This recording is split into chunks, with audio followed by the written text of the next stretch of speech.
Hello and welcome back to yet another exciting week in the stock market. In this week's episode, I will walk you through some of the news, then we will take a closer look at my portfolio, and finally I will answer some questions which I have received from the audience.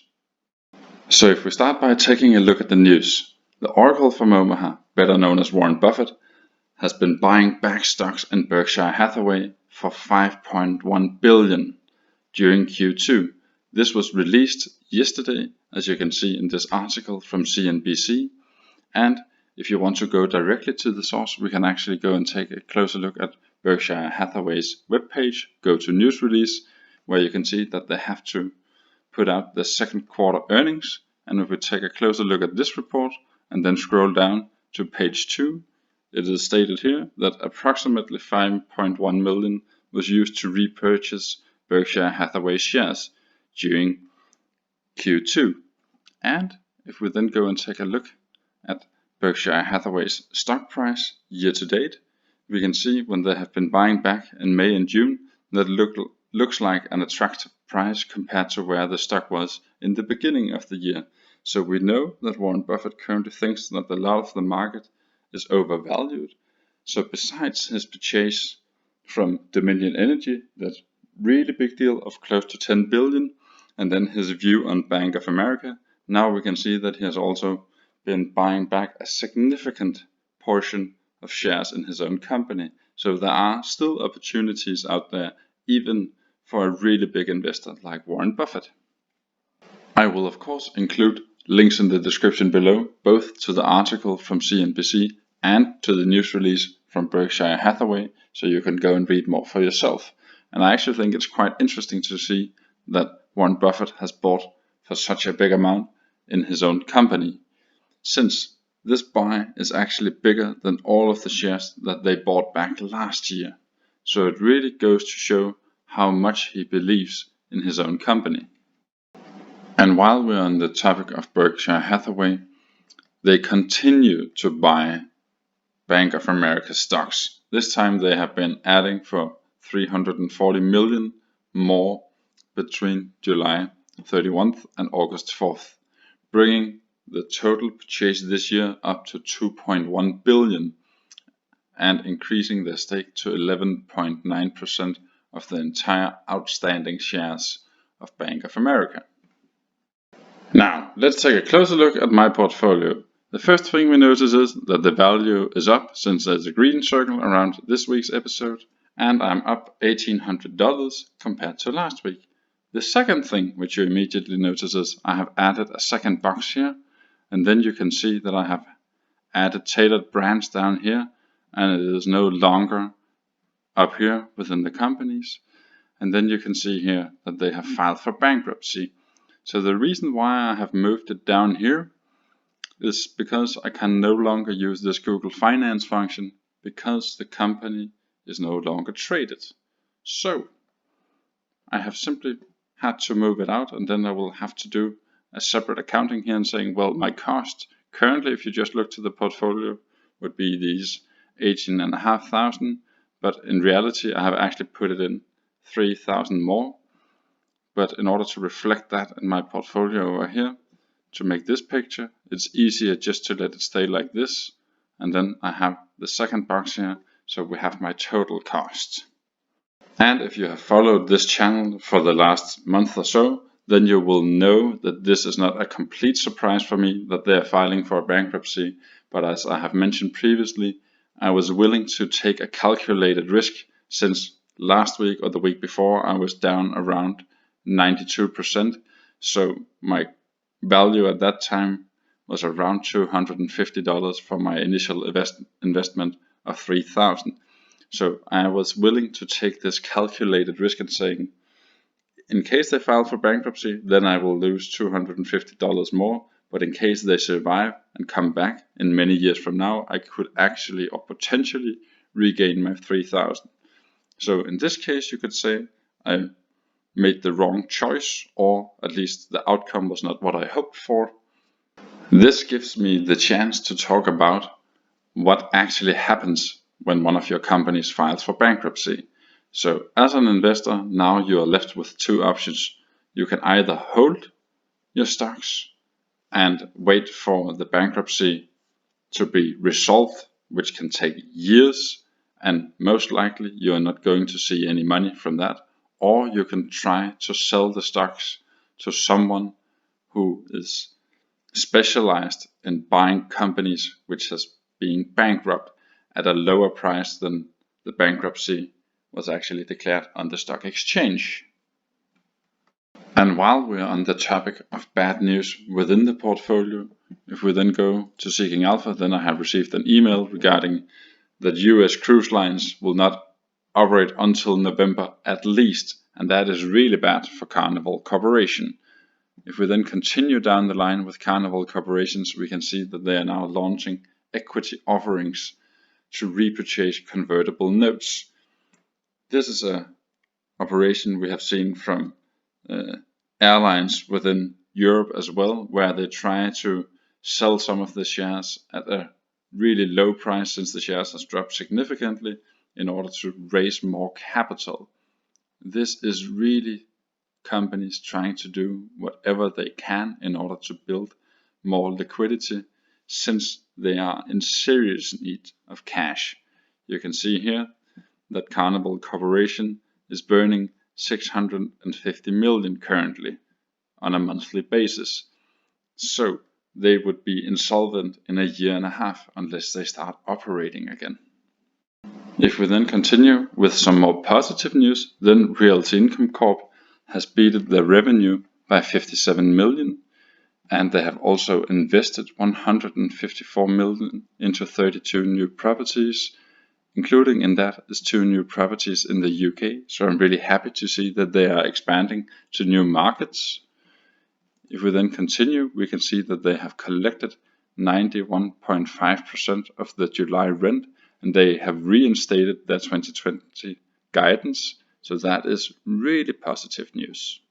If we then continue and take a closer look at Disney, we can see that they missed the revenue by 580 million, so they are down more than 40% year to year, and that the subscriber base of Disney Plus hit 57.75 million, and apparently this is below the estimates from some analysts who say that they expected 59.4 million. I find it a bit funny when we see this estimate from the analysts, since Disney's own plan was to hit between 60 and 90 million by 2024.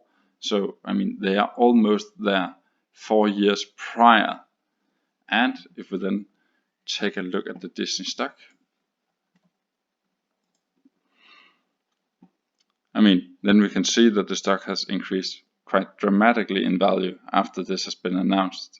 So it's almost close to being at the value where I have initially purchased it. So I actually view this as a positive news as well. And while we're on the topic of positive news, General Dynamics has declared a dividend of $1.10, which is equivalent to a forward yield of 2.95%, and it is in line with previous. The same thing goes for Cardinal Health. They have also declared a dividend which is in line with previous, and that is equivalent to a forward yield of 3.37%. And while we are on the topic of dividends, let's take a closer look at my dividends tab. So you can see here from August that I'm already above $52, and the companies which have paid the dividends so far is CVS Health Corp.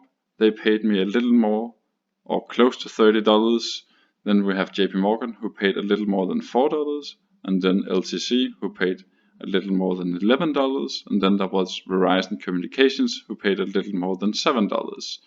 And as you can see here, these numbers are actually higher, and the reason why they are that is because of this withholding tax. And of course, in the case of JP Morgan, I have been adding heavily to this stock after the dividend has been paid out. So next time I'm not going to receive $4, the number is actually going to be higher there. And if we then look at the cost for the portfolio, we can see that it has not increased since the last episode, meaning that I have actually not been buying anything. So currently I'm saving my $50 in dividends to future purchases. Let's turn to some questions which I have received from the audience. Hey LMG, I have 2 questions. I hope that is okay. Of course it is okay with me. So the first one goes like this. Where would you recommend to look for knowledge about investing without having to pay for it? And the second one, what is some of the best long-term returns someone has made from investing? So to answer the first question, a good place to find free knowledge regarding investing would be to go to berkshirehathaway.com and then look to Warren Buffett letters to shareholders. Here you can find his letters all the way back to 1977. And there's a lot of really good knowledge here.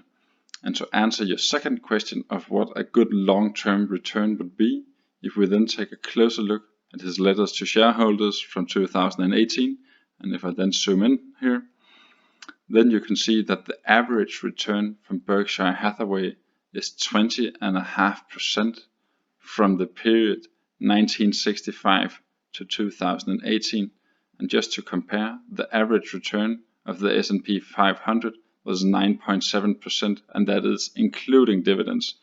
And if you are interested, you can see here the yearly results all the way back. So there are some years where he is being outperformed by the S&P 500, but there is clearly years where he is performing much better than the S&P 500.